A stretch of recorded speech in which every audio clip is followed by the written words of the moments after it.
They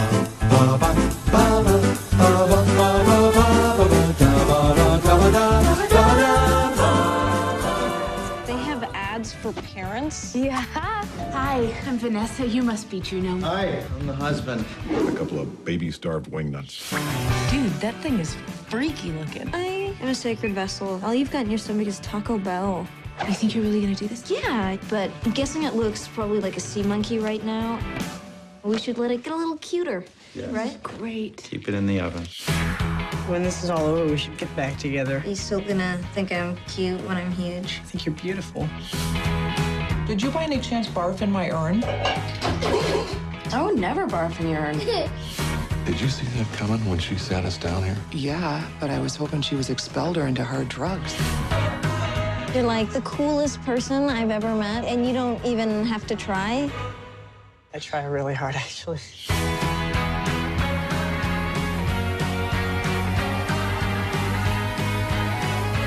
You love him. Hey, you know, you could go into early labor. Hello, I'm Thomas Carruthers. And I'm a nail technician. So how about you hop off your little computer and stop talking about movies and learn a real trade? You could have given me 100 guesses, and you pulling out Alison Janet ripping into the one of the great moments of the film. But don't you mean best single minute? Alison oh yeah, Janney? no. I think you'll find that all of my best single minutes and 10-minute stretches are the ones that arguably include less of Juno as possible. No, I'm Okay. kidding. Where do you want to Let's nip start? this in the bud. No, it's fine. Right, so we're doing another 3 picks because we did Like a this special ages treatment. ago. It started ages ago when Will wanted to take a break, which is still on. No, This is a One Direction level of hiatus that's happening. He'll come back soon. Now and I thought, oh, you know what, I've been, because we did the Christopher Guest series, which I knew you'd enjoy. It's been a very long time since, well, no, let me couch that. I was going to say it's been a very long time since I've made you watch some obtuse film that I didn't think you'd enjoy. Dix the Musical was a surprise. Notes Yeah, on you a Scandal. generally had the best of intentions with that one. Notes on a Scandal. Guess was a gamble and could have backfired, but I knew in my heart of hearts that it wouldn't. Yeah. But no, I thought I would pass the reins, and I think you gave me a list of 10 or something. We've already done Waitress, Catch Me If You Can, and Fantastic. No, Perks of Being a Wallflower. Perks of Being a Wallflower. Yeah. So, in the sense of Catch Me If You Can was a movie that we would have ended up doing anyway. Will came on that one because we all love Catch Me If You Can. Who doesn't? Waitress is a movie that I would have never done, but I perfectly found fine. And Perks of Being a Wallflower is a movie I enjoy with certain qualms. And I'm trying to I think it's more or less isn't it the exact? No, it's not, because God can the hat. Anyway, we're jumping ahead of ourselves. Juno. Why choose Juno? Why do you like Juno? When did Juno come into your life? Why? All great questions. Juno, I think genuinely, it's up there with one of my favorite characters in media. And I know we're gonna have it out. Oh, no, it's all right. But I also you don't mock me for loving Miguel Blomqvist. So yeah, I don't mock you for loving Miguel or Annie Wilkes. Juno is just my Annie Wilkes. Problematic fave. No, she's not problematic. No. This film is so special to me. I didn't discover it, I would say, very early on in my life, but I feel like I could appreciate it more when I did. I haven't heard you talk about Juno. I don't have any knowledge of you talking about Juno as one of your favorite films until you watched it with Asa, what was that, 4 months ago, and you kept sending me. Oh no, it was definitely earlier than that. No, I know, but in my conscious, you weren't a Juno fan until you watched it that time. I can't pin down exactly when my first watch was, but I know that there's been like at least 10 since. Like it's such a comfort watch. It moves so effortlessly. And I'd say there's a lot of different reasons why it holds up and it stands the test of time, and we'll get into that at length. But I just think like for me it's the perfect phone. No change, no notes. And rather than frame this as we're gonna have it out, we're gonna have a debate, I feel like this is gonna be such a rich episode because all I don't the think things there's a that I debate. like about it and the Yeah. things that you like about it like are gonna cover event between us the whole film. Well, let's ignore the cat in the hat side of things because you've also picked Trial of the Chicago 7. And in that you've picked two movies with this and with Juno and that in like probably like my least favorite movies of filmmakers that I do like. So Yeah. it's like, and I don't know your experience with Jason Reitman, but I presume you haven't seen any of his other films. I Up am in gonna the take a Air. guess and say no. Did you watch Ghostbusters Afterlife? No, no, I No, didn't. that was the new Ghostbusters. But no, I like Jason Reitman a lot. I mean, Up in the Air is a film I do love. Oh, Jennifer's Body. No, that's Diablo Cody. That's Karen Kusama. He produced it, I think. I think he I see. produced it. Yeah, it's listed as a. So there's Up in the Air, which is wonderful, which is sad George Clooney. Oh, it's so miserable being a traveling salesman figure and being alone. And so I like that one. And I wonder why. and Anna Kendrick's in it. Oh wow. Love Anna What is Kendrick. it with all men's obsession with Anna Kendrick? Rhian, when you say all men, you're talking about your ex who loved Anna Kendrick and your good friend. So is there anybody else who loves Anna Kendrick? Seems like they're all out to get me. No, I'm kidding. Anna Kendrick's fine. Anna Kendrick's great. Leave Anna Like Kendrick her alone. trolls. The big one in this case is that there are two other Jason Reitman directed Diablo Cody written movies that I much prefer. Not to be rude. Tully is very good. Can I just say as well, Tom suggested a spin-off series from my 3 picks because he said there's a Jason Reitman Diablo Cody one that's better. And there's another courtroom drama that's better. And I went, we're not doing that. This is the thing, though. I do want to do young adult in the future because young adult is literally a movie that you will love. I'm sure I will, but I know, but it needs to be. I know it needs to be not. I can no longer do it on the pod. I might watch it outside. It needs to be not coached in coaching. Diablo Cody. So I mean, it's one of those great success stories. You know, she was a stripper or something, and then Juno script gets picked up. It's a blacklist script. Everybody loves it. And then she wins Best Original Screenplay, which, again, I don't want this to be a negative podcast. That is insane. It's a good script. And I'm not going to do the whole, because you've done your first Oscar this year, and you're like really understanding now how it works to, how the Oscars are bullshit and like, can we judge these movies against each other? And just as a blanket statement,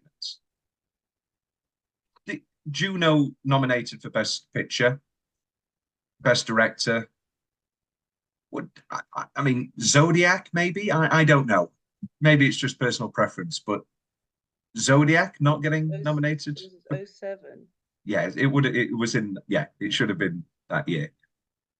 This does actually give water to your soapbox rant from the Oscars, where someone made the claim that comedies never get like attention and never. Yeah, that's just something that people who don't know about the Oscars say. But it is uncommon. No, it is uncommon. Was one film from like the 1960s. That's not true because I said, no, they were on about comedies never win Best Picture, and The Apartment did win in 1960. But Bridesmaids was the one I was talking about because Bridesmaids got nominated for Best Screenplay and Best Supporting Actress. But that's beside the point. Anyway, Juno. Juno wins Best Original Screenplay, and it's a very, tight and interesting screenplay. No, I'm not. I'm gonna leave the Oscars conversation alone because there's it's just bullying, I guess. It's not better than There Will Be Blood or Zodiac or No Country for Old Men, Michael Clayton. To you. That is Have true. I watched Zodiac since? No. Have I watched Juno since? Several times. That's all right, yeah. Do you think Schindler's List is shit on that principle? Okay. You've never watched Schindler's List, have you? But I've had to hear about it many, many times. What is this you have? Oh God. Yes, good tangent. Also, what was that? Like, I'm Mr. Schindler's List. I always talk about Schindler's List. You have this season. Yes, Rhian, you've got a lovely mug. You got me a lovely mug for my birthday. Yes, thank you very much. Thank you. Promotion. It's not as voluminous as my normal mugs. This is well, yeah, because you drink out of a cauldron from Sports Direct. Or Starbucks. Juno. Where do you want to start? Do you want to start on the negative criticism? Do you want to start on no, let's start with Elliot Page. Let's start on how this movie has been recontextualized and I will argue unintentionally. Whatever you want to call it. But this is a movie very explicitly about the female experience in many, many ways.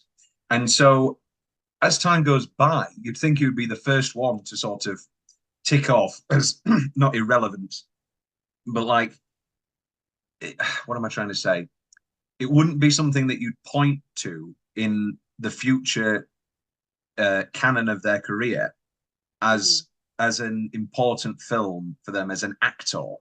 But in so many ways, it's about somebody rejecting femininity as well. But anyway, talk about this. No, you're absolutely right. And I think I was trying to find the specific article of Elliot Page talking about it in the context of it being a trans movie. Did you read the book? I read the free excerpt of the book. But yeah, I think it doesn't always have to be like a design choice at the time, and obviously it wasn't because Elliot was in the closet during filming. But in both closets as well at that time. Yeah, for sure. But it's one of those things, the interesting things that like I feel having a trans person in the role, unbeknownst to maybe even the filmmakers at the time, but it elevated it in such a special way. And like you said, it's about rejecting femininity. It's about like adolescence, feeling uncomfortable in your body. Like it's about not really conforming to this idea that people have of you of like a teen mother. Like because well, let's touch on this side of things because there were pro-abortion groups who were against the movie because it felt it wasn't you make a movie this incendiary, and in many ways in 2007 this is an incendiary movie, and you could see it as quite obviously it's a very liberal film and all that sort of thing, but yeah, you could see it very simply as a anti-abortion movie, and this was Diablo Cody's. Oh, sorry, go on. Well, to that I would say that I feel like this is very much still a pro-choice movie. Diablo Cody. You can look at it as a film that celebrates life and celebrates childbirth, or you can look at it as a film about a liberated young girl who makes a choice to continue being liberated, or you can look at it as some kind of twisted love story, a meditation on maturity. And I was very hesitant to say the phrase anti-abortion out loud because I don't think in any portion of my being that Diablo or the film is in any way. This is just so happens to be. I've got it here. I was going to save it for Tom's big question, but we're here now anyway. So in an interview with The Guardian in May 2018, writer Diablo Cody said that the one thing she would have changed about the film is to make it clearer as to why Juno chooses not to have an abortion. It was simply because she did not want to. It was not about any type of feeling that abortion was wrong. I'm pro-choice. She also went on to say that the fact that some people have interpreted the movie as anti-choice is very, pardon me, upsetting to her. So, Well, I mean, literally look at like the first 10 minutes where as soon as Juno makes the call to Leah says, "Oh, so are you going to go to Havenbrook or Women Now?" Like it's the normalization of the like abortion conversation. And even, with people from an older generation when she's talking to Dad and Bren, and Bren's like, "Have you considered the alternative?" She might be less comfortable about disclosing it explicitly, but it's still very much an option. And I think it's almost like a cautionary tale of like, okay, this is a teen pregnancy being handled by the absolute best people possible. Like she has a loving support network and she has all of the options at her disposal. And so under, no duress or pressure, she is able to make the choice that is right for her personally. Whereas, you know, another character, in another area with less understanding people around her, whatever choice she decides to make, it's probably not going to be her the right choice, one, you know? I mean, it's a very the way that the film goes, obviously, with the arc of Jennifer Garner and giving her the happiness that she's wanted all this time. It's a very easy and simplified thing to say. Well, no, actually, don't abort, have the baby, and give it to somebody who needs it. And that's very reductive, even though it is the plot of the film. So it's a But very you also, could make the yeah, argument incredibly easily, but I don't think there is any ounce of it actually in I that. think, well, yeah, I think there's a lot of this film that feels quote unquote easy because, and this is what I love about it. It's like it's so human. The conflict never feels forced or like over sensationalized. You could have very easily had an emotional scene of coming home from the clinic being like, I can't get rid of it, but now what am I going to do? Or like you could have had a big blowout fight with Dad or Bren, but no, you had that one like snarky comment, he got out of his system, and then he was like ready to show up. Well, we never even get the line from the greatest character and the reason to watch this movie, Jason Bateman. We never even get the line, I'm leaving her for you. The closest we get is, I thought you'd be happy. And even in like the minute he sees a reaction, he knows, no, she didn't. She doesn't think that this is a thing. And Mm. so that could have very easily been, I'm leaving her for you. We can, we like it. This is good. I am being reductive, of course. I don't think Jason. Well, no, actually, I do think Jason Bateman is the I most think that interesting part of whole this film. arc was so well crafted, and I think I was obviously saying that I don't remember the first time I watched this, but I do think I was younger, I was less kind of mentally mature, and my allegiance from the first watch to like watching it now as an adult, like, is so different because, and I think that's also a testament to the great writing is like you can empathize and sympathize with Juno at every step of the way Hmm. as she's positing like there's nothing wrong with what I'm doing, like stop trying to make this into something weird, like I'm just trying to have friends and connect with people, to then fully understanding Bren's point of view of like you can't meddle in this married couple's life, like this is She's weird so and you great. don't understand She's why yet. just so wonderful in every single thing she's ever done on screen. It is such a generous, small It's so performance. brilliant, yeah. That's even and again, avoiding the big screaming matches. It's a very well written script of at points, and the whole, you know, well, you don't even have a dog because you're allergic to the saliva. I When you have move out, I'm gonna get Weimaraners. yeah, I have sacrificed things for you, and Yeah, she could have very easily been like the bitch stepmom. well, I presume you didn't watch Lisa Frankenstein. The one that came out just recently. Yeah, the new Diablo Cody movie. Yeah. And that has a bitch stepmother in it. I mean, that wasn't a very good movie, but anyway, that's another matter. Catherine was great, though. Wonderful Catherine Newton. What do we talk about now? Do I get out the way now that right? Okay. So this is where the negative side comes in. Sure. The first 10 minutes is so front loaded. Well, no, right. When I watched this when I was 10, I had the exact same opinion. I love everything and find everything very interesting with Jason Bateman and Jennifer Garner and J.K. Simmons and and everybody. And I find everything with Michael Cera and everything like just that absolutely insufferable way of talking, so incredibly annoying. And the first 10 minutes, and it's very, very, very, very quick to turn me off. And watching it this morning, I was like, is it like this for 2 hours? I don't remember it being like this for 2 hours because she talks with Dwayne, what's his name in The Office?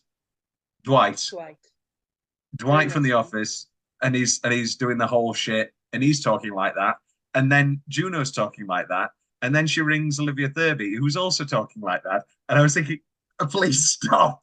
And I do think that first sequence is very oversaturated with this kind of like, it's not even Jingo really lingo, like naughty teen lingo. No, it's it's not at all. It's nothing. It's like she's made it up. But I love the language of this film. Like I love the kind of kooky throughout, yeah. Rhian. But you have to admit that first 10 minutes is a little bit overload. And I think I'm trying to think of like the purpose behind it, of like setting the tone of this is who Juno is. She talks like an old man. Well, this is the big thing, and I think that Diablo Cody's other great screenplays have proven this. That this was a choice. This is how Juno speaks. Because if Charlize Theron talked like this in young adult and was like, "Hey, Patrick Wilson, Daddy-O, super cool. I write books on the down low. Gonna write my books."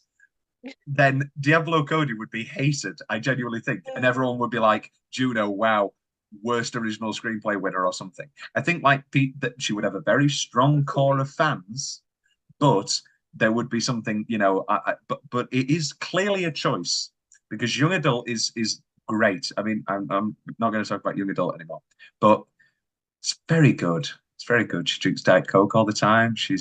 Anyway. But yeah, no, I think it's definitely exclusive to this style and this character. Like I say, like she's just different. Yeah. The thing is that like you say, and you tiptoed around it. It doesn't have really a purpose. There is no other than making them kind of kooky and strange and funny. There isn't an explicit purpose. It's that non-conformity of like you've got an image in your head of a teenage pregnancy, and Juno just defies that at every turn. Like she's by no means stupid. She's not over emotional. She's not like she's not even the person that her parents expect to be out having sex. Neither is the person that she's had sex with. And so hi guys. It's completely unconventional and defies your expectations. And so the way that she carries herself, the way that she speaks, I feel needed to reflect that. And just the way she commands a space unknowingly a lot of times, like when just the best moment when she enters Mark and Vanessa's house, and just like they don't know how to take her at all, and she in her mind she's being very personable, very polite, but like the things that she's saying, Jennifer Garner's like what is happening right now? And I think that is just like, I think your big problem is that Leah also talks like that, and there are times when J.K. Simmons talks like that, and it's PG-13, so nobody swears. So there's a lot of, like I'm going to be kooky instead of swearing, and that's the big thing is that. Until you said that, I didn't even really clock that like there is no swearing in it. And I Yeah. think that's the really like powerful thing, because like a lot of God, what's the one I always come back to? Swearing. No, I watch a lot of Grey's Anatomy, Oh yeah. and like obviously it's adult in its themes and its content, but they can't use a lot of swears. So there's Yeah. like these really like hard ass characters, and like they go on these rants, and it's like, and I gotta put up with all this friggin' crap from you. Yeah. And like it's very obvious Mm. when they want to exercise that, but then they don't. Whereas with Juno, like I wouldn't have even noticed. Like, It's why Mad Men's so good, because like they don't start swearing in 1961, and then it gets to like 67, and like some of the younger people are like, "What the fuck, Don?" And he looks at them like they've just got off a spaceship, and he's like, "What? Why are you talking like that?" And they only say it once. Anyway. Juno. So we're not talking about the Oscars. Ratatouille for best original screenplay is bizarre, but that's anyway. We'll just leave that for now. I guess best 10-minute stretch. I have two. I have the meeting the couple that you just mentioned, meeting yeah, the Valors, Lorings. the Lorings. It's close. Um, uh, who I do think are the best part. I that's what takes it from being this kooky teen drama to being something actually interesting for me. And I know that that's a very, I don't know, I guess that would be the Tom take, and I'm sure that I'd get bullied or something. If that was this year, I don't know. But No, like, I do. I do really enjoy like the tones like offset with each other, and like, you know, Juno's life, like we're kind of weird um gang of friends and family, like intersecting with these people that she would never otherwise have any connection with, like these suburban yuppies, as Mark puts it. Like, and so I do think that is really interesting to watch. But yeah, I wouldn't say like they're the best part of it. Um, but they do bring like a quiet like intensity, and obviously, you know, they're the crux of the conflict. Yeah, he is the my crux of the conflict. my 10-minute stretches. I had the opening from like the start to the hamburger phone confession, and then oh no, when she brings all the lawn ornaments out outside his house. Yeah, again, Nice shorts. what what does she do then? Does she then move them at night, or does she just leave it all there? Doesn't Nobody's matter he doesn't see because her. she's a He doesn't teenager. She see doesn't think. doesn't She's see just her she's moving. just bumbling through. There's stumbling through, and then there's putting a full front room. Anyway, it doesn't matter. And Mark Best has my other 10-minute stretch. What was your other Yeah. one? I guess I think I just really think Jason Bateman and I think they do a really good job at slowly leaning into that he's into it, and like they're talking about. We studied a play about a pedophile, and I don't, obviously this movie doesn't go that far, but like, and I remember Steve always talking about it because he compliments her by saying that she's like Billie Holiday, and she's like a child, obviously, and Steve's like, what does why on earth would you say that to a child? They don't know who Billie Holiday is, but that is something that will stick in their mind as like, oh wow, you kind of get that. I mean, also, I don't want to play devil's advocate for a guy hitting on a younger woman or anything like that, but like, it must be so refreshing for him to be talking. You know, clearly, you know, with Jennifer, it was good at a time, or maybe, but like, they're talking about the music and all and the movies and stuff. I mean, Oh, absolutely. I mean, this is why men notoriously, well, I'm not going to generalize, but like this is why you see a lot of age gap relationships where it's like a younger woman and an older man, because his lifestyle is still interesting. It's still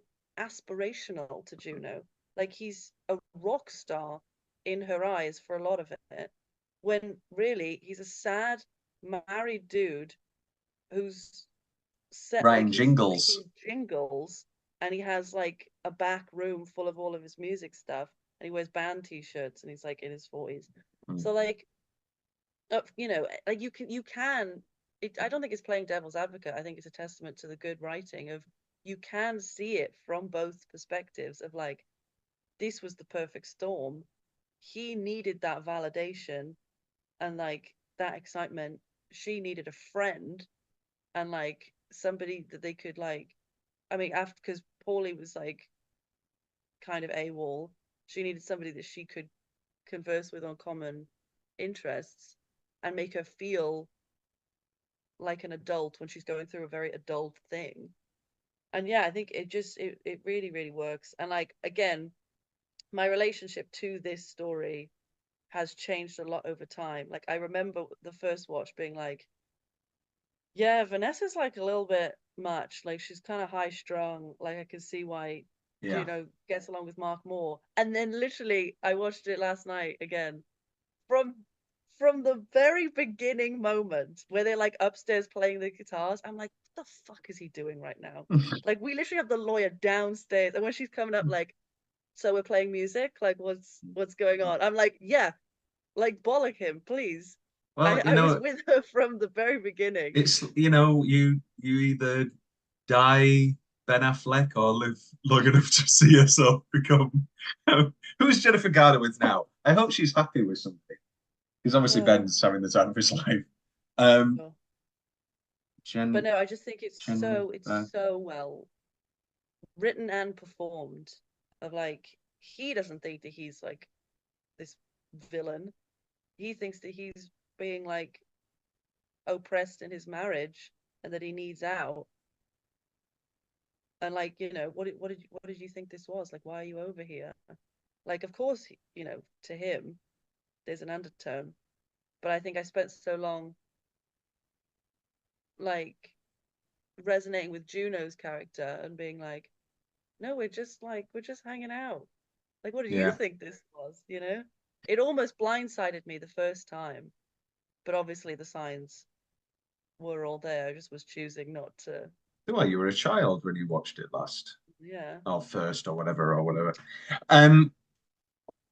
No, Jennifer Garner's wonderful. Again, we don't get any big, shouting matches or anything. And when does what's his real name? Mark. When does Mark click on to the fact that he's going to leave? Because I think you could cut it very easily because it's not about Juno, it's not about the child.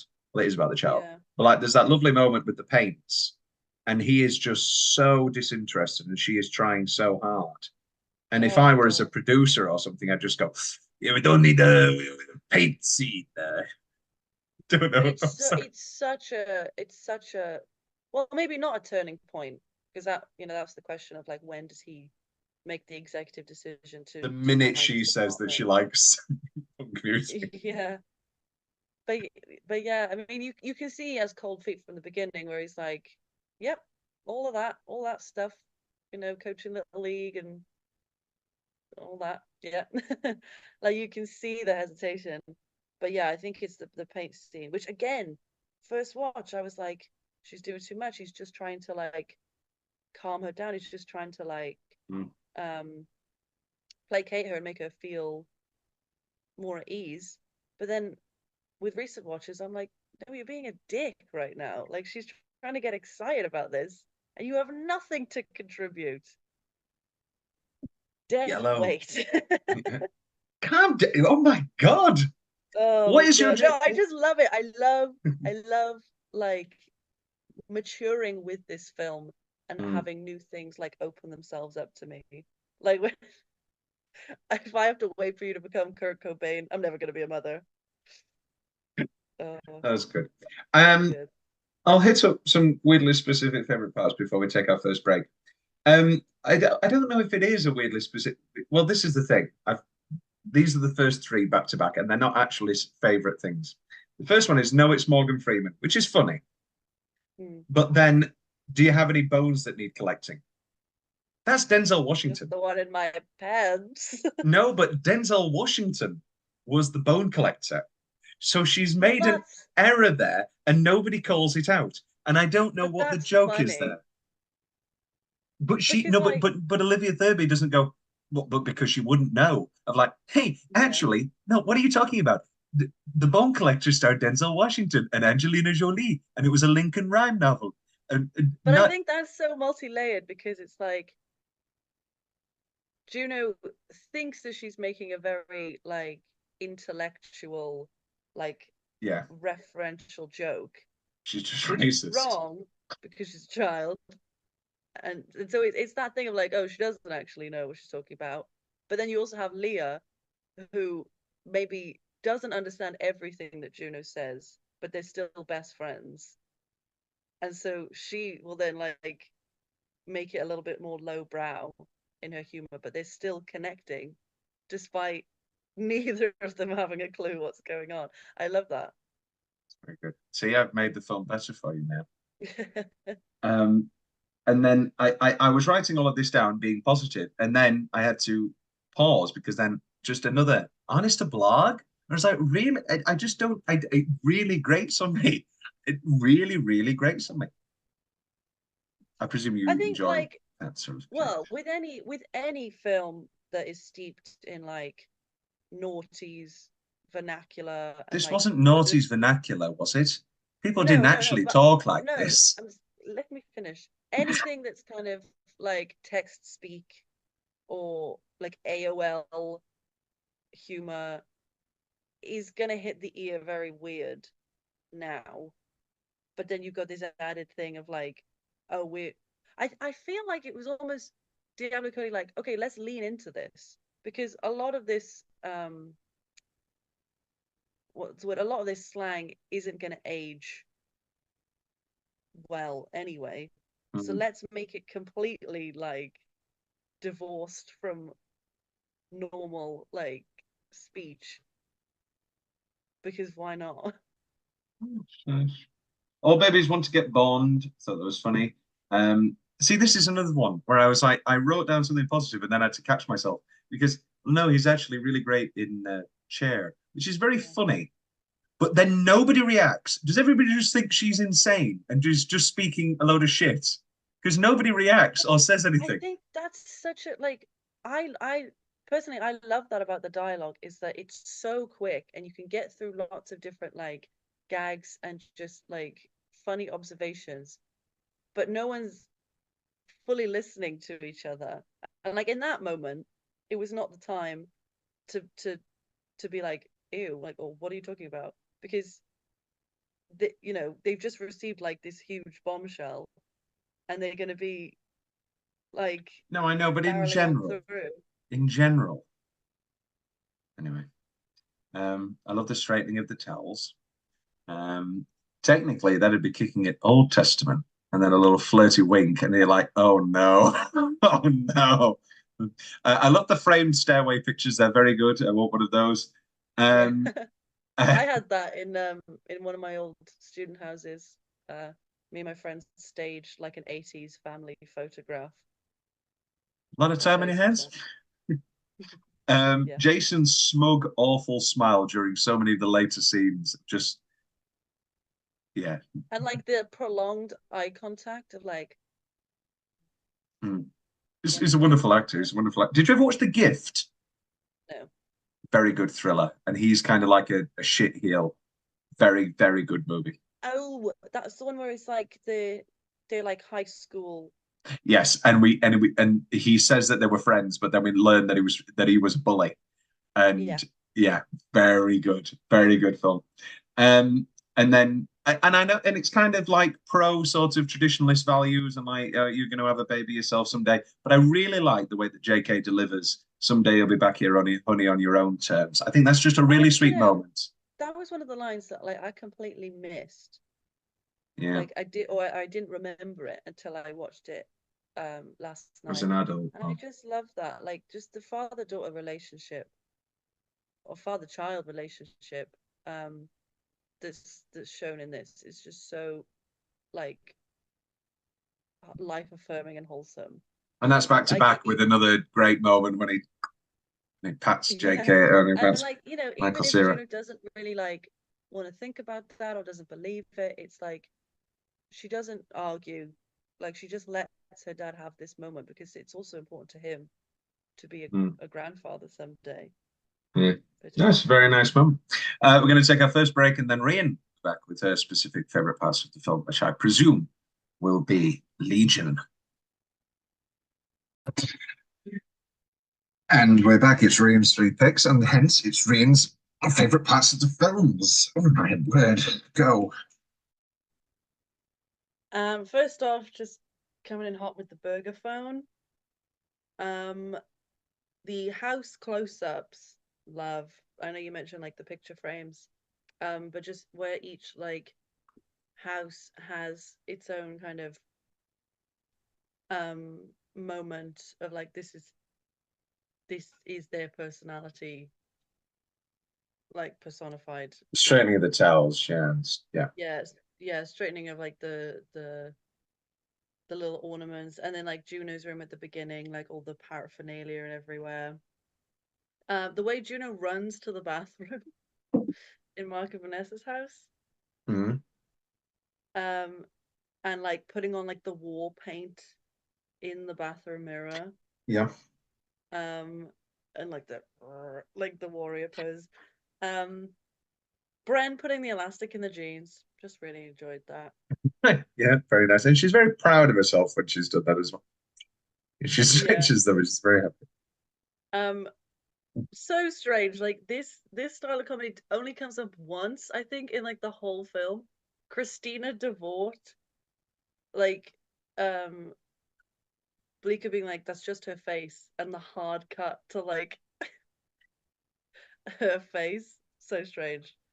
The It's jock with kind of used before when she's talking about the slow motion of all the shots and the sausages or whatever she Yeah, says, no, where she's you're like, right, actually. these meat swords, sausage swords, oh my god, look at all they're trapped inside a yellow cage or whatever she says. Yeah. Um, The jock's face, I can't remember his name. But that whole arc of like, yeah, like he bullies me, but like he actually loves freaky girls. And when like she's making out with Bleecker at the end, you just see the jock looking over from the bleachers like that was so great. Such a small moment. And then finally Leah crashing the wheelchair when they're in the hospital. Like just that unadulterated like joy. And then we haven't talked about Olivia Thirlby enough. sake. We haven't talked anywhere near enough about Olivia Thirlby, who is wonderful in this. Oh, so good. So good. And yes, very nice. Is that it? Yeah. No, that's fine. Best line. I've kind of noted a few already, but I also love my mother uses color safe bleach. Um, when Yeah. when Blake is talking about his strength. We haven't mentioned Michael Cera once, really, have we? And I know this Well, isn't. this is what I'm afraid of because you're going to tell me that you didn't like him. Oh, I know he's your type, Rhian. I'm very well He's accustomed to your. everything to me. He's in my thoughts. He's in my dreams. Um, no, I think like he was just everything that Michael Cera is in. Suddenly, it becomes impossible to imagine anybody else in that role. He has such a unique quality, like, and he's just encapsulates the like awkward teen boy with no charisma. Well, yeah. Does my love of Arrested Development is that my kind of bias bleeding in? Because obviously I love George But Michael Bluth. I don't think that is bias because you enjoy what he brings to his I characters, meant and I you know meant they more are so for a lot of them Jason. are So. very samey. Hmm. Yeah. Apparently, he's a very good stage actor. He was in Lobby Hero Yes, and he was in This Is Our Youth by Michael yeah, yeah. Lonergan. Michael Lonergan, Kenneth Kenneth Lonergan. Lonergan. I don't know why I did that. Do you like Kenneth Lonergan? Only recently I just read This Is Our Youth, and then I saw that it was Michael Cera and Mark Ruffalo, and I was like, oh yeah, this makes so much sense. Is this when I get to force you to watch the three Kenneth Lonergan movies as well? Maybe. Oh, they're very good, Rhian. Well, you know one of them. You know Manchester by the Sea, Yeah. and which you'd love because Lucas Hedges is in it. Oh. Yeah, see, it's Never been my grabbing gay you already. boyfriend. Do you like Anna Paquin? Oh, you're really testing me now. That's okay. What about if I told you there was a movie where Laura Linney and Mark Ruffalo were estranged brother and sister? I'd say sign me up. What if I told you there was a 3-hour movie about a pregnant teen and Matthew Broderick's there and everybody and Matt Damon's there and it's really long and really sad and she gets caught in a oh my god, that's Alison Janney as well. Alison Janney dies like immediately. Spoilers. No, it's immediately. That's the anyway. It doesn't Oh, matter. okay. Very, very good movie, Margaret. It's called Margaret, right? Best single minute. The first dinner is very nice and very cute and very good for the dynamic of the four. The child who never shows up again. Say that again. The child who never shows up again. Whose child? Exactly. The J.K. Simmons and Burns are the child. Oh, Liberty Bell. yeah. Oh, That's so funny to me though. Like, and also as a youngest sibling, like just the zero fucks that people give about you, like you could just be like running around. But yeah, there's too many different love that. things. There's too many different things on that side of things because people are always like, oh my God, yeah, the youngest child, nobody cares. Or it's like, oh, the youngest child, everybody loves the youngest child. Or the oldest child, nobody cares. Oh, the oldest child, everybody loves. There's too many different variations for me to take any credence. Anyway, that's Tom's stand-up corner. I have Alison Janney talking about the dynamics of a marriage and the sacrifice of not having dogs. I thought that was a very, very good scene. And in probably would she be Thomas Carruthers nominated for Best Supporting Actress? I don't think she would be. I think I'd have to give it to Jennifer Garner. She in it? Was it a good year for Best Supporting Actresses? There'll Be Blood. No. Michael Clayton. Oh, Tilda. Tilda wins. Oh, very, very, very good. Tilda Swinton and Michael Clayton. Zodiac. I guess I wouldn't give it to Chloe Sevigny. Hey, you still want to do the murder? That's a terrible impression. And what is the other big? Oh, No Country for Old Men. Oh, the wonderful Kelly MacDonald. Anyway, who actually was nominated? Have you got it there? The 2008 Oscars, right? Because it would be. Yeah. Is this when Saoirse was nominated? Saoirse. For Atonement. And got like one of the youngest nominations ever. Supporting role, Tilda Swinton, Kate Blanchett. I'm not there. Oh, Ruby Dee in American Gangster. Yes, Saoirse Ronan in Atonement. Amy Ryan in Gone Baby Gone. Jesus Christ! Right. So yeah, Tilda's going to win. Kate's sensational as Bob Dylan. Saoirse's very. Do you like Atonement? You can say you haven't seen it. I don't judge. I don't. Yeah, I haven't seen it. That's fine. That's fine. You've known me long enough now to know that I don't care about people not seeing things. When have I ever actually, there's a question, when have I ever actually chastised you about not watching or have not seen something? This is a good point, actually. I told you about When Harry Met Sally, didn't I? You did, yes, and how you lied for years. It became the basis of our whole friendship, and I didn't watch it. No, it was more so Titanic and the Muppets, I guess. True, which I had seen. And then Matt leaving Vanessa at the end. Oh, I guess Vanessa leaving Matt. Soundtrack. Oh, sorry. Other best single minute nominations. Best single minute.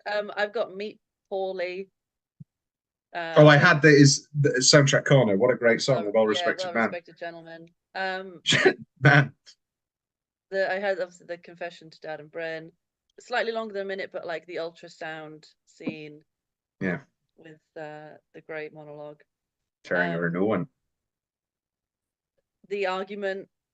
You just take Soupy Sales to the prom. Your old DAD, their little heart to heart of can people really love each other? Just very human, very touching. And then the I love you out on the track.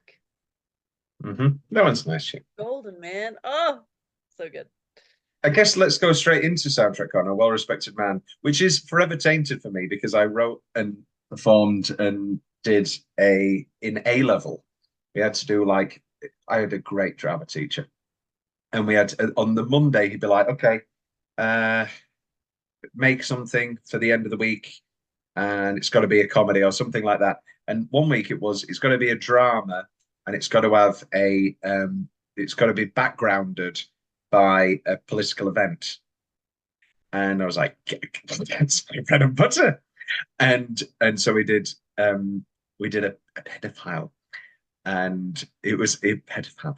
I played the pedophile, and it was the dad, the single dad, wife's now dead, and he coming home for his daughter's wedding, and the what do you call it? His pedophile relationship was with his daughter's best friend, and it was very good actually. Anyway, and it began and ended with the song "A Well-Respected Man," and it was on the side of a train. What is this segue? Yeah, no, it ended. He strangled, and it was a very good. Anyway, a well-respected man, and that's what we called it. So I could never hear that song without thinking of. Yeah, I bet. Yeah. Yeah, soundtrack corner is stacked. It's a stacked category for me. Like all the Kimya Dawson songs and like the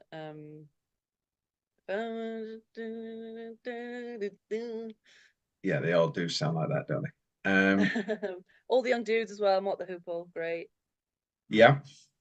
Yeah, just the older like influences. Well, I also love that thing of like when she's like, I found this song and it's really cool, all the young dudes, and like that is like a very well-known song. I don't know if you knew it or whatever, but like, Oh, I knew it. Yeah, I knew it yeah, well. and like It's that Perks of Being a Wallflower thing, isn't it? Of like, don't get how me the fuck started, do you please, not know please. heroes?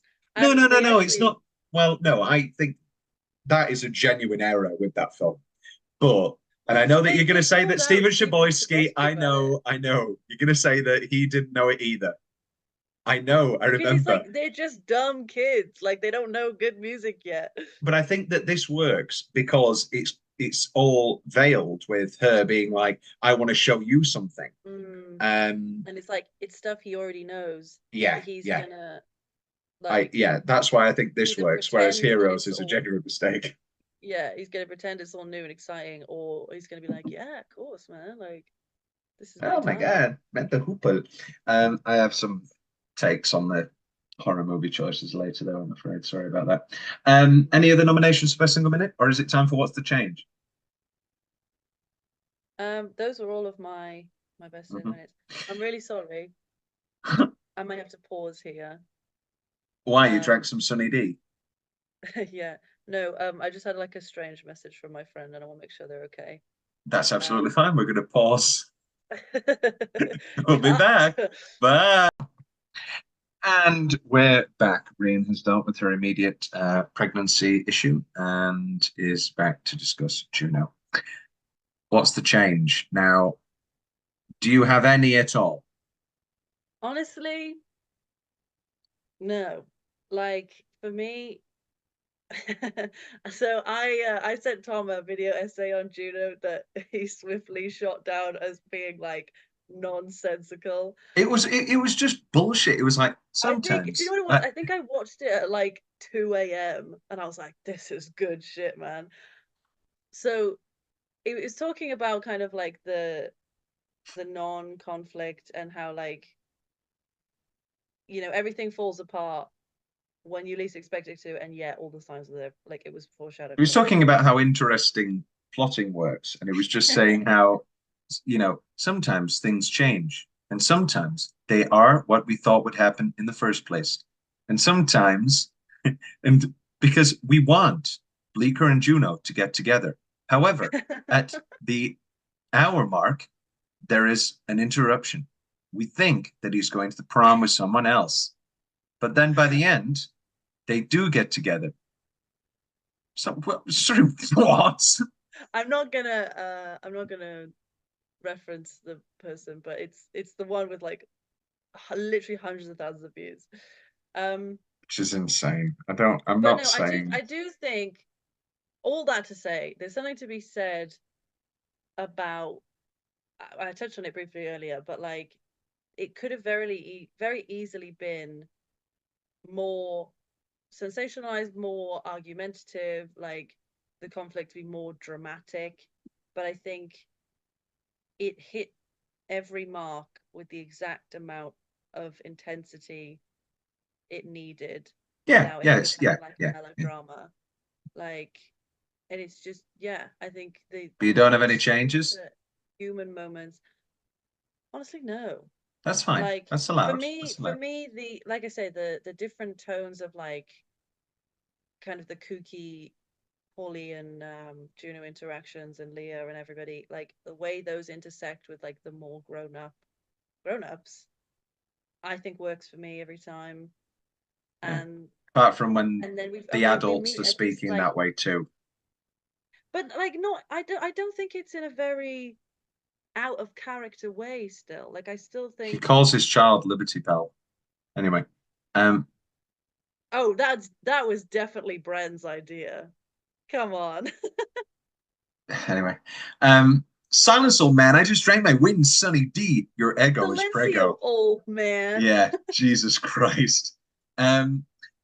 Mark's taste in horror movies suck. I don't want to be rude about Herschel Gordon Lewis, but like Dario Argento is better. And I don't know whether he's just trying to impress her and be like, no, man, Dario Argento sucks. Yeah. Anyway. But again, I think I know it's on purpose. It's fine. It was a fake one. It was a fake one. Actually shit taste, I think works for me. Yes, good taste in music. Orange Tic Tacs are absolutely disgusting. I wouldn't say disgusting, but they do not hold up against the original. You had a Paulie Bleeker moment last weekend when you came to my house for the Oscars, and you transferred a full pack of Tic Tacs into a bigger, like, nondescript pot. Which also was a Tic Tac pot, but it was an American Tic Tac. I like mints, yeah. Like a apothecary. Yeah. But came into my house. We hadn't seen each other for a few weeks. Came into my house, didn't greet anyone. I did greet. I'd also been traveling. Let me do this first. And it was the most urgent matter. I woke up at 6 a.m. I worked for 10 hours. I then traveled for another 3 hours. I then arrived. I had to get into a tuxedo. I had to do all of these things. Best line. It ended with a chair. What? Because it started with a chair. Yeah, sure, I get it. It's called it's a thing in film. I don't know if you've heard of this. It's called a motif. But it doesn't end with a chair. Oh, there's happen to exactly, yeah. Anyway, yeah, it doesn't play as big a role as I think it would need to. Like, it could have started and ended with a lot of things. Yeah. Framed, and she frames that chair's very ugly. And she frames the I'm still in if you're still in. Actually, this I do take issue with. As much as I love that shot, I don't feel that Vanessa would have done that. She wouldn't have. It would have been a lovely, like, glossy photo shoot thing of her and her son. I don't think it would have been a Jiffy Lube receipt. Also, with like that on the back of it. What sort of? I mean, sure, it's good for adopted children to know that they're adopted and that's not a bad thing. But what a terrible phrase to hang over. You're like, yeah, your dad. I'm still in if you're still in. Still in if you're still in. Let's fucking do this, I guess. Yeah. No, I get it. On a receipt for lovely, what? But I just think, vaginal contraptions or whatever. It did feel slightly out of character for Vanessa to frame that in particular. Like, yeah, she'd put it in like a scrapbook, I guess. But I think it's such a I know. Forgive it for the sake of that lovely end, like, moment. Well, this is I really hate the ending. Maybe there's something about twee people, acoustic guitar and singing, and I know that it's probably like that up with the president, Zooey Deschanel.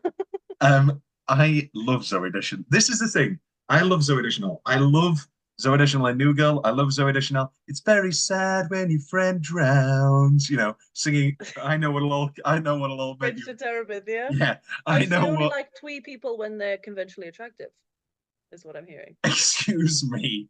I am not going. Olivia Thirby.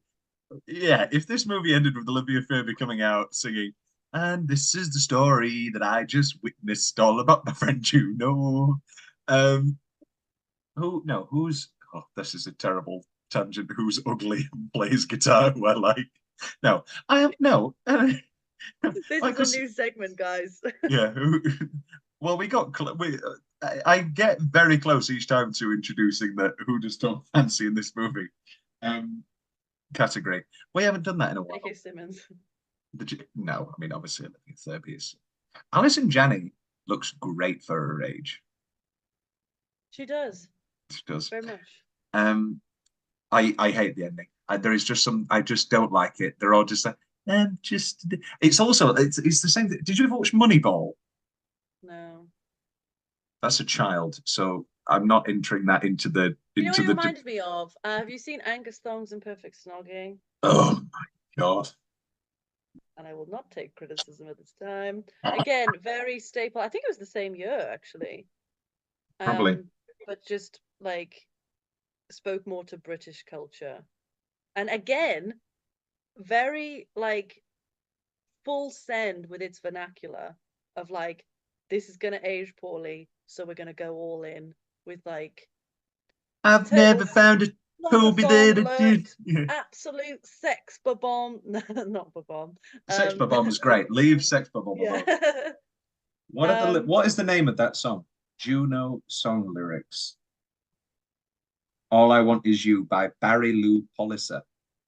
If I was a flower, Are you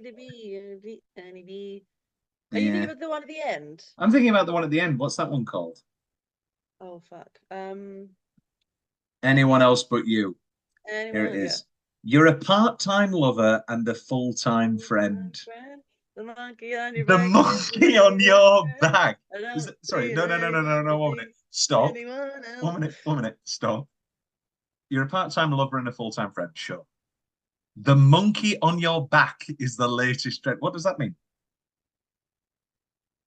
Whoa, so we're gonna go line by line now? Do No, we I move just to the no. Beatles? Yeah, the Beatles hold up. Here is the church and here is the steeple. We sure are cute for two ugly people. Ugh, I don't God. see what anyone can see. We both have shiny, happy fits of rage. I want more You want more fans. fans, I want more You stage. No notes. No notes. when have either of them wanting a musical career been part of this movie? It's a song, Tom. Like it's not a musical. They're not singing about their lives. Oh, here we go. I kiss you on the brain in the shadow of a train. I kiss you all starry-eyed. My body's swimming from side to side. Side to side. Um, The some would pebbles say forgive she's me, the the great trees philosopher of forgive her me. generation. The who? The great philosopher of her generation. Oh, I Kenya thought you Dawson. were Kenya Dawson. Kimya. Is she the one who did the 10-minute video apologizing with the ukulele? Or is that No, somebody that's Colleen else? Ballinger. I didn't do anything. One of the funniest, that's the greatest moment ever. I didn't even Only thing I've understand. groomed are my 2 Persian cats. Yeah, no, bad music. Sorry. What else is there to talk about? So you don't have any changes at all. That's fine. That's allowed. That's allowed. Best specific Halloween costume. Alison Janney's turtleneck. I mean, I almost have done this for many a Halloween costume. I'm waiting for my gangly bisexual heartthrob to come into my life. To be pregnant Juno and Paulie in the little running shorts. I'll be Jason Bateman. Well, it's weirdly the same outfit as what they wear in Hard Candy. Have you watched Hard Candy?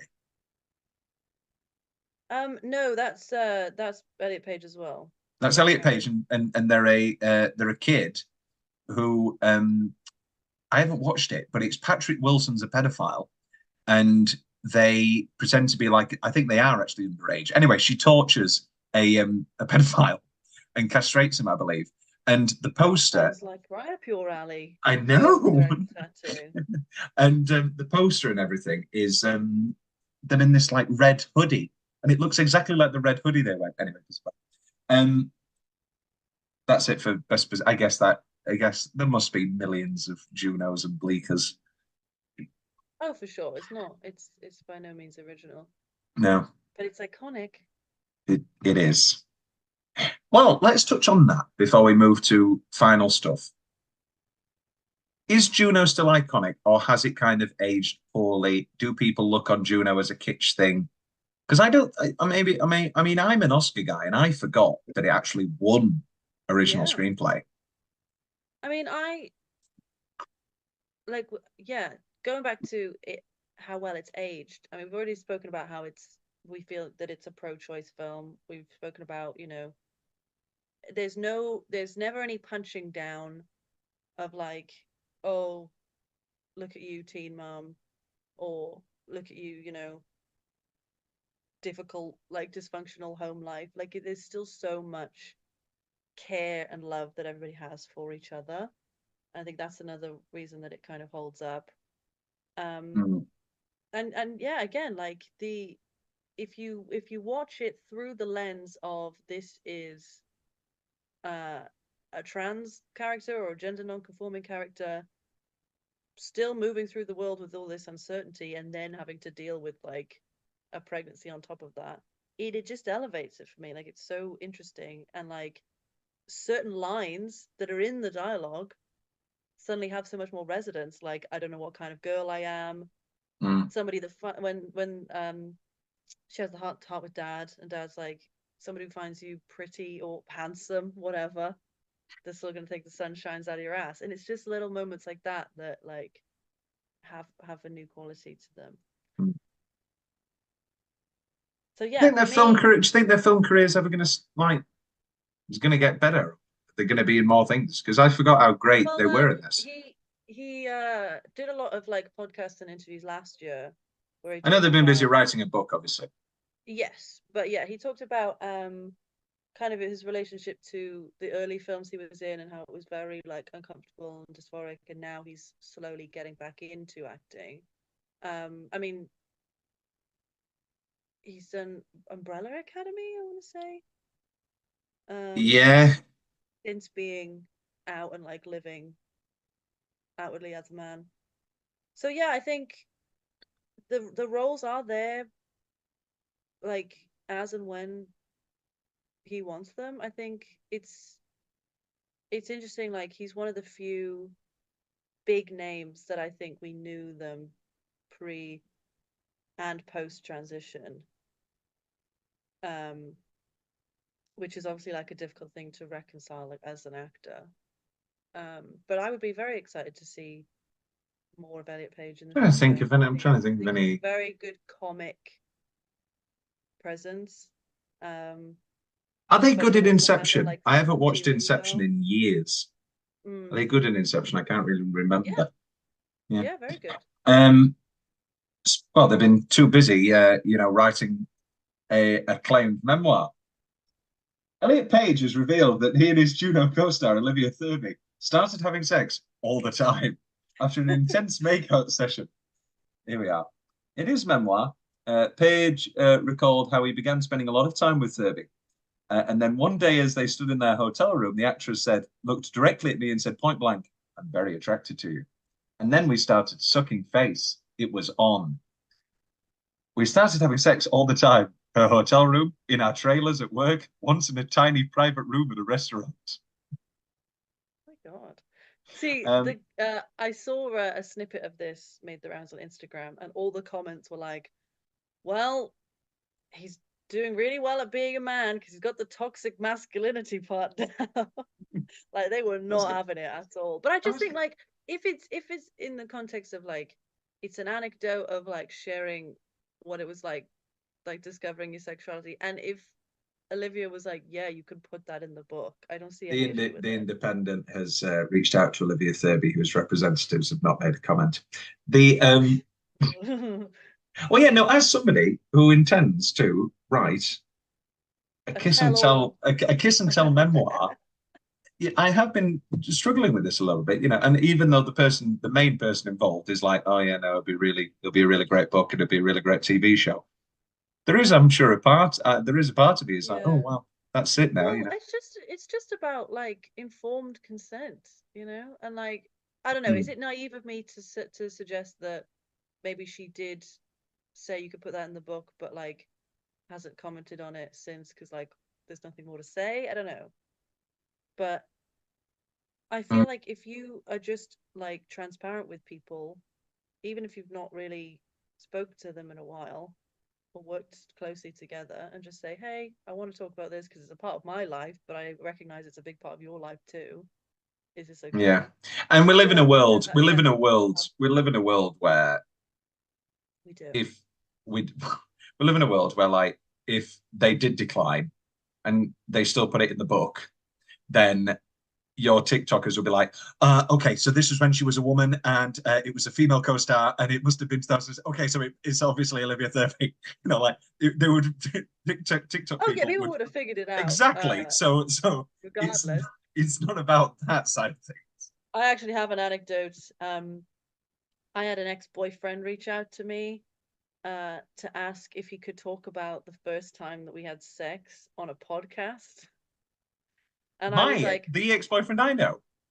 no, All right. no, this is like It's like he's on another podcast. No, he's cheating. No, this is a while ago. what was the podcast?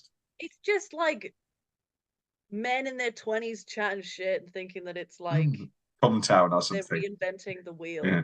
you know? Um I won't shout it out because I know free exposure. But yeah, he was like, "Can I talk about this?" And I was like, "What do you actually want to say?" And he reeled off all these things, and I was like, "Oh, so you've already recorded it, and you're Yeah, asking me yeah. for I was more gonna say, time yeah, there's no way to it comes download up it." before. There's no way he's like, hi guys, I'm gonna talk about time I Yeah. lead some Welsh lady. I don't know. So so I was like, "Yeah, don't say that," but like everything else is fine, I guess. And then I watched it, and there's like a dramatic, like clumsy jump cut. Oh, you But will it's like be. everyone knows It's all it's right. me anyway. Rhian, I will be watching this. You will send me the link I immediately. will. I will So send you the um, link. um, a few fun facts. According to Jason Reitman in the Reitman, Jason Great Reitman, man. in the final scene where Vanessa is drinking, it was real wine. When they finished shooting the scene, Jennifer Garner was a little bit drunk. I couldn't really find any other fun facts, to be honest. A lot, sorry. Other than the sex that was happening all the time, apparently. Well, you know how much I love co-stars, and I think it's great. You know, And you're waiting for the day where you have your own. well, my train's at 2. The tagline rundown: a comedy about growing up and all the bumps along the way. Cute enough. Love Oh, that. okay, all right, No yeah. notes. Okay. Or if that was for Hartford, you'd be like, kind of cringy. What was heartburn? Yeah, because there's so many good cooking puns that would have gone to waste otherwise. And Tom's big question, I guess it's a change. Is the term sexually active actually that weird or strange? What a weird bad point in the dialogue. Do, I um, I'm just being an I've arsehole. got a line in like something that I'm working on currently. What are you working on That currently? I just absolutely ripped from Juno. But it's like someone in a doctor's office. It's like, "Are you sexually active?" She's like, "Well, what does that even mean anymore?" It means are you having sex like within a pregnancy? It's obvious what it means. I don't. It Well, yeah, doesn't. it's obvious what it means, It's an but it's easy like joke to be like, I'm a robot. What? it's clunky and True me. it's formal and it's kind of like, yeah. Yeah, I guess. Um, do you want to watch Young Adult? Young Adult's great. Very good movie. No, it's I okay. will, It's all right. on the condition that you don't sell it to me As as being better than the Juno. better No, version of Juno. because it's not at all. It's not at all. They're very, very, very, very different films. It's just that they just so happen to be another Jason Reitman, Diablo Cody. What do you like Diablo Cody's other stuff? Because you're not really a horror person, but I presume that TikTok's forced Jennifer bodies down your throat, and I do love Jennifer's bodies. yeah, and Very I've funny. told you why Jennifer's body's ruined for me No. because the insufferable somebody I really dislike, the same person who turned me off Bo Burnham, Oh yeah. is obsessed with Jennifer's body and was absolutely insufferable about it. And there was a very well, now I'm doing an Elliot Page. There was a lady that I may or may not have been Busy with. been busy with, and then like this person who loved Bo Burnham and loved Jennifer's body found this woman incredibly attractive and fancied her greatly. Was quite openly dismiraged about the fact that she'd chosen me, and then she posted something for Halloween, and it was like, Jesus Christ, get a life. And he just commented like in all caps, Jennifer's body remake when? And I was like, please stop. Also, like, does it need a remake? I feel like it didn't. No, he was trying feel to like hit. that He was trying to hit on her, Rhian. He was trying to hit on her. He wasn't actually asking for a Jennifer's body remake. Okay. He was saying that she was sexy and bloody. No, Jennifer's body's great. What are the other ones? She wrote Whip It, did she? The movie about, or am I just making that up? She didn't. I She think didn't. she wrote No, she didn't. Burlesque, or she worked on Burlesque. She didn't write Whip It. Jennifer's Body, young adult, which is excellent.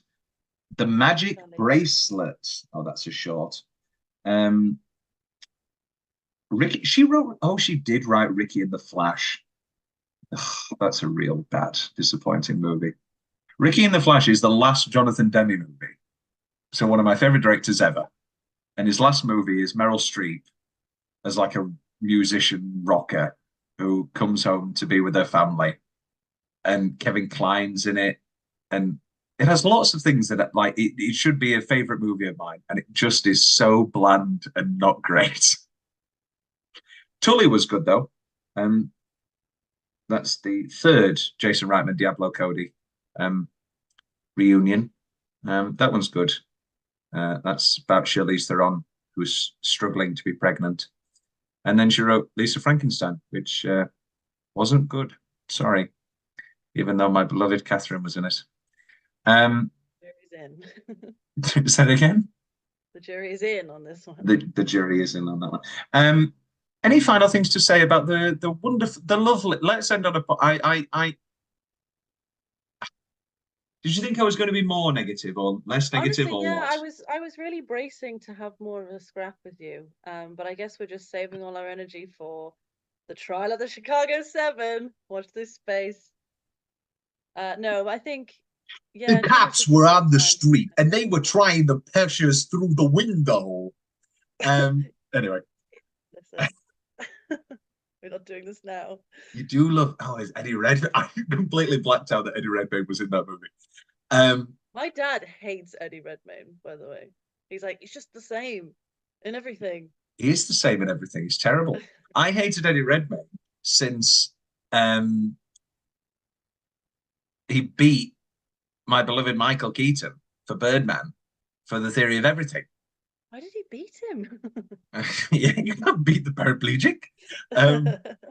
No, it was bad movie. Theory of Everything's a bad movie. Right, do I like Eddie Redmayne? I guess this is a conversation for next episode. But what Eddie Redmayne? I thought he was a fine Marius. Yeah, he was a fine Danish Girl. The Danish Girl is Fantastic Beast. Actively terrible. The Good Nurse was also quite bad. Yeah, Newt Scamander. Jesus Christ.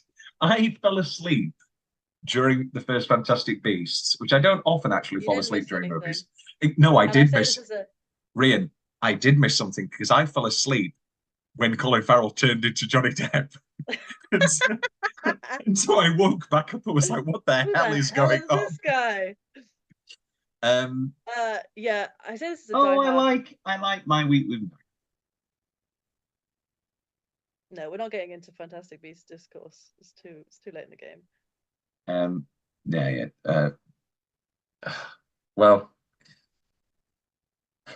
your boy Ezra, you love Ezra Miller. There's too many things wrong with that one sentence. Not mine, not boy. No, boy. Oh, they? No, yeah. Well, I apologize for And dead I do naming. not claim them anymore. They You are do. criminal. You do. You do. You do. Um, you. The wonderful. Yeah. No. Do you think they will be in anything else now that the Yes, Flash because is they done? are already working, and apparently no one gives a fuck. So No, but the Flash was already made. That's the difference. no, they just think that was laziness of not wanting to continue. It's too much money. Yeah. They had to release the Flash. Anyway, well, they didn't release Batgirl, I guess. Anyway, it doesn't matter. Juno's lovely. What would you? I guess we didn't actually talk about the Best Actress race. Who was in that Best I thought Actress? we Have you? did. No, we did. We talked Oh about no, we Best talked about best Supporting Actress, supporting, didn't we? 2008 Oscars. Well, this is the big thing. You talk about trans. You talk about they them. Sound like Trump. Talk about trans. Talk about they thems. Frankly, It's non-bin. I love Juno. Juno was great.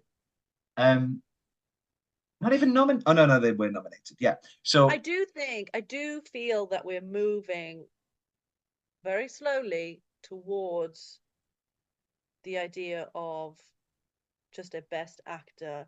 I told you what's going to happen is that there's going to be a Category. really great non-binary performance in like the next 5 years, and it's going to be the match in the The title.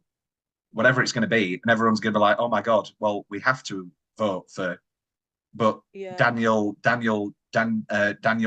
Beauvoir. It's because Daniel Day-Lewis was nominated and he's on my screen, but like I don't know, Danielle Defoe is the best performance of the year, and we can't nominate them because I believe they had this with Some Like It Hot.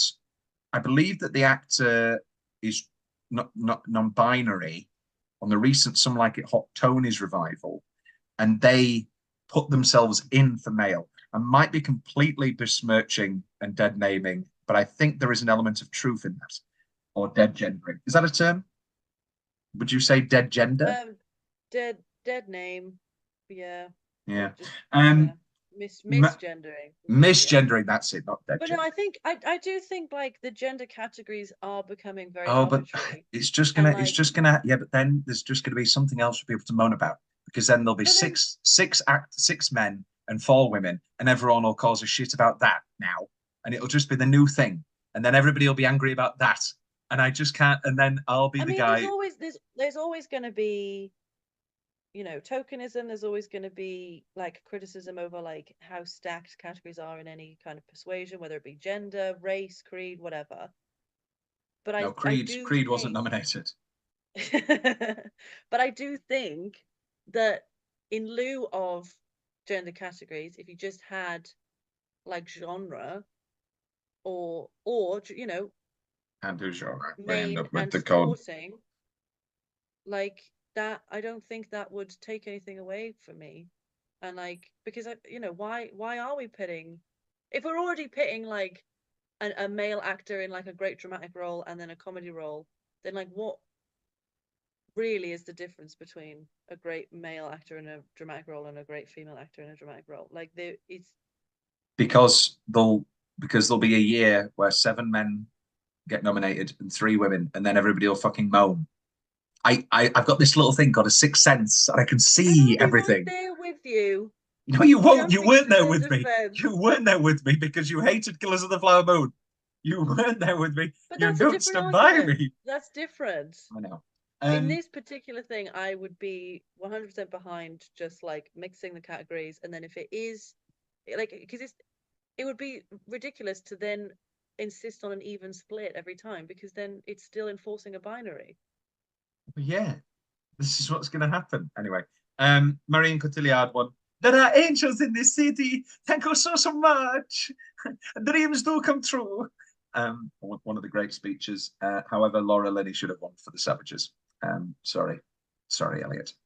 Julie Christie, though, I do love Julie Christie, but no, not for. Yeah. Anyway, that was a typical. Julie Christie's quite old now. Sorry, Julie. We should nominate you now. Just, no. Why now? Oh, we really like you in this film, Julie. Well, thank you. It's the Ghostbusters 5. Ghostbusters 5? I'm just thinking of like a shit film that they could nominate her for. We are recording this before Ghostbusters 5 comes out in 2 days. We don't know if Ghostbusters 5 is actually bad. I didn't know that it actually was the 5th one. No, I it's thought that was being hyperbolic. Well, Jesus Christ. Ghostbusters 2, Ghostbusters Kristen Wiig, Ghostbusters Afterlife, Ghostbusters, the Ghost and the Busters. Two Ghosts, two Busters. This is called Frozen Empire. 7. This is called Frozen Empire. How exciting is that? They should have stopped before the women. Yeah, that was a bad movie. There's been so many bad movies. Anyway, but Juno's lovely, and it's still not my favorite. You know, we all have biases. You put George Clooney in a movie where he's a sad, lonely traveling salesman flying around the world and traveling all the time, and knows how to pack a suitcase light. Yeah, I'm gonna like that one a bit more than Juno. But and you put a drunk, chaotic leading actress movie with Patrick Wilson in it, and yeah, I'm going to prefer that one too. But Juno's great, and I was worried after the first 15 minutes that I was going to despise it, but I didn't. I liked it well enough. And Charm of the Chicago 7, I haven't thought about since I watched it in 2020. Jesus. And the well, yeah, because we were I've thought about it every day since, so it balances out. And you never see, this is where we're two different brains, isn't it? It's like, because if I loved a film that much, I would be like, oh, what else has this director, writer done? Because maybe I'll love that just as much too. But I do like Aaron Sorkin. Okay. But not to be no, but you haven't seen more than Social Network, have you? Not to be rude. Not to be rude. Few Good Men, Malice, being the Ricardos. Do you know how hard it is to make me not? We watched The American President. Oh yes, of course, The American President. Yes. Oh, The American President is so much better than Charlie the Chicago 7, and we have to do the Shanghai. That's fine. I'm excited. It's going to be good. They're trying to push us into the street. Maybe I'll watch Moneyball. You've never watched Moneyball? No, we've literally talked about this on this episode. Oh yes, Moneyball's good, and but it does end with an annoying kid singing a guitar song. I'm just a little bit stuck in the middle. That's in Angus Young's Perfect Snogging as well. Is that a real song? I thought she wrote that for the film. No, that's a real song. Oh, well. Yeah, it ends with his little girl singing it. Anyway, Juno's good. I think Juno will be the highest. No, sorry, what am I talking about? The Cat in the Hat, obviously, is the greatest movie that we're going to be talking about in these three. It's going to be 3 hours of quotes. We're just going to be like going back and forth during the whole I thing. think the main argument is the Cat in the Hat actually good? Because I think that could be that face. Point. Yeah. What do you mean? Well, you know, it's all about making that money. Cha-ching. Okay. Right. Okay. I will be seeing you in 6 hours or whatever. Yeah. Hurrah. It's very good. Okay. Wonderful. All right. Have a great day, everybody. Bye bye. Juno. Dabba dabba dabba da da ba ba ba ba ba ba ba ba ba ba ba ba ba